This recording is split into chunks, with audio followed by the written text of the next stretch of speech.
that included adult advisors as well, and one student that came from one of the places in Peru where we've been with a water project. So Emma was one of the adult advisors, and she's going to share a little bit about what took place with the group.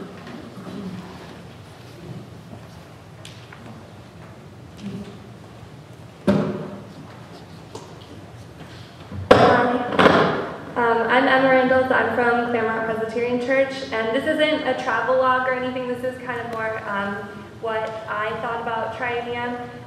Clearly, we couldn't get any students to come today. They're very busy, but that's okay. I wasn't too surprised when Rocky asked me to be an adult leader for our Triennium delegation. He explained that it was kind of a desperate situation. One of the other leaders was suddenly unable to go. I didn't hesitate to say yes. This seemed like a piece of cake compared to the Peru trip that I went on last summer. And for that trip, I was more of an adult feeling like that instead of an adult. This time it was different for me though because I was more involved in the logistical elements. I was charged with making sure the whole group arrived. We left with 18 youth and 4 adults, and I'm really happy to report we only lost 1 on the way back. But that was okay. No, that was arranged in advance. So the thing that I love the most about Triennium is that the youth that go don't often understand beforehand that they aren't the only young Presbyterians out there. When I was 16 and I went, that was a huge realization for me. Understanding that not only are there young Presbyterians in this country, but in other countries is huge too. I can't speak for everyone, but when I was a teenager, I think one of the most important things that I gained from being involved in church was a broader worldview, kind of to look outside my very limited bubble. Our group was made up of a wide variety of personalities, experiences, and nationalities. With the support of many of you, we were able to bring Abel Sanchez Cruz from Ayacucho, Peru. And although he's a little bit older, we do allow older youth to come. He's even older than I am. And even though he was older than everyone, everything that he did was new for him. So he has really extremely limited English skills, and he had to rely on me and a few of the other youth who speak Spanish. But his enthusiasm the whole time was infectious. If you stood next to him in worship, it was impossible not to be excited. That was one of his favorite songs that we just sang. There's a part where we're actually supposed to clap, and if you stood next to him, you would just get so excited because he was like, yeah! And for Abel, it was also more exciting for him, I think, because he got to be with so many, 5,000 other people who believe what he believes, and that's not an experience that he has often in Peru. As you heard, I am was the week's theme. There are many different places in the Bible where God states, I am, like I'm the good shepherd, I'm with you.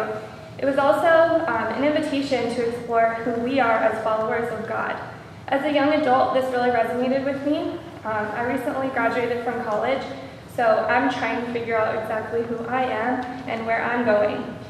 What are the things that are important to me, that I want to further my education at some point, and that I value involvement in a faith community, for example. I know that I want to listen to God's call in order for my life to have a deeper meaning.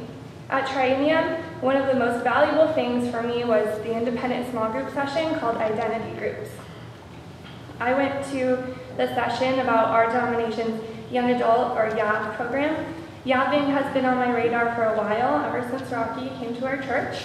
I was convinced for years that it was not for me. There's no way I would ever be able to force myself into a life of working for others and living simply. But after listening to the YAV alumni at Triennium, I realized 2 really important things. First, I do want to be a YAV. And second, teenagers aren't the only ones who may feel like the only young Presbyterians on the planet. It seems like the few people that are in my peer group are super involved, doing extraordinary work for the church, and some of them go barefoot. My point is, when you are struggling and trying to make these big life choices, it can be hard to relate to people who seem to have it all figured out and are selflessly going out in the world to do God's work. It can be really intimidating. After high school, being involved in the church is a personal choice. I'll admit I was not an exemplary churchgoer during my 4 collegiate years, and now that I'm home, I still manage to miss some Sunday mornings because I'm too tired and my parents aren't forcing me to get out of bed. So then, what makes young adults my age choose to come to church, to be involved? Personally, it's a sense of community and a higher sense of purpose that makes me choose to be involved.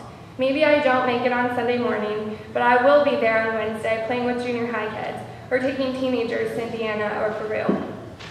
There's a big gap that I've noticed between high school and middle adulthood, and it's people my age who are missing in the church.